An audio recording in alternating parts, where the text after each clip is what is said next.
Hello everyone, it's Dr. Wolfe here. In this video, I'm going to be going over gene regulation, specifically at the transcription level. So we are in the nucleus. We have some DNA here, and we also have some familiar characters. We have our transcription factors, which are going to bind to our promoter sequence of the DNA, right? They're specifically maybe binding to our TATA box, where we have other transcription factors come over here. Again, with gene regulation, we're going to call these general transcription factors, right? That's going to encourage and promote RNA polymerase to come over, right, as well.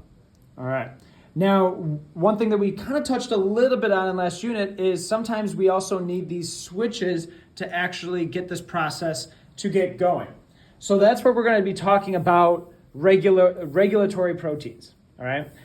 In this case, we could have some activators, all right? So here, what we have is a enhancer, a regulatory switch in the DNA for the pituitary tissue, one for jaw tissue, and one for pelvic tissue.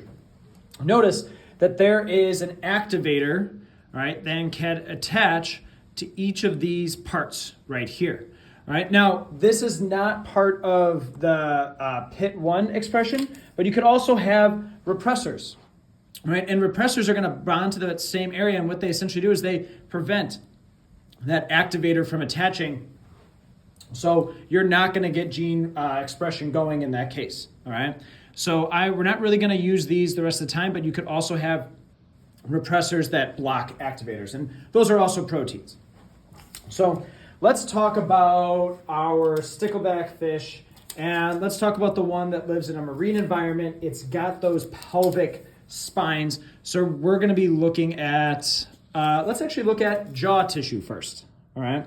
So in jaw tissue, all right, we don't really have these pituitary proteins, activators, same thing with pelvic, but if we're in the jaw, I could have this activator here, right, going around, and it's gonna attach to, all right, my regulatory switch of the DNA, all right?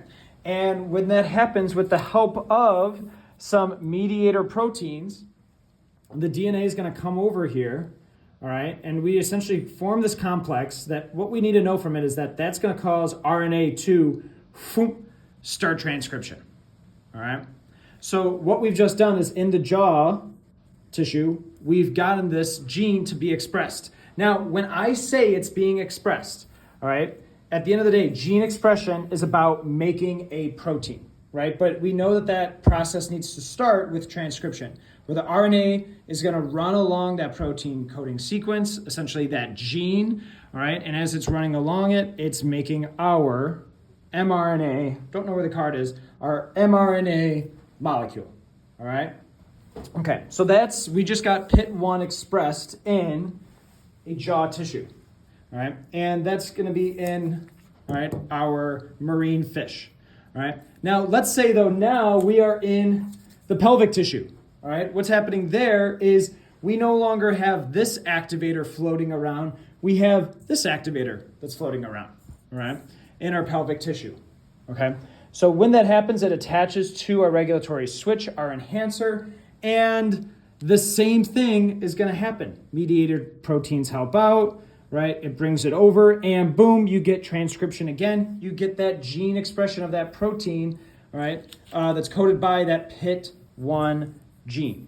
Okay, so we've made both proteins in our jaw tissue and our pelvic tissue for, all right, our marine stickleback fish. All right, this helps it defend, those spikes help it to defend itself against predators. All right, so now we're going to switch over to our freshwater stickleback fish. All right, looks like both these fish have jaws. All right, so the same thing is going to happen in this fish when it comes to the jaw tissue. All right.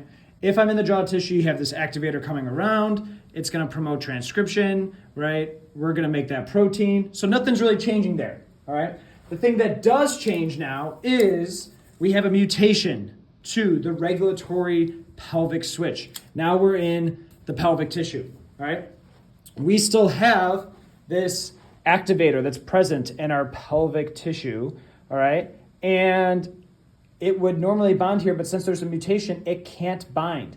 If it can't bind, all right, then we're not going to get this whole complex coming over here to do transcription. In other words, you're not going to make this mRNA. You're not going to make a protein. That protein's involved in making those pelvic parts of the fish. And so without that, we get a fish with no pelvic spines. All right. So that's gene regulation. Thanks for watching.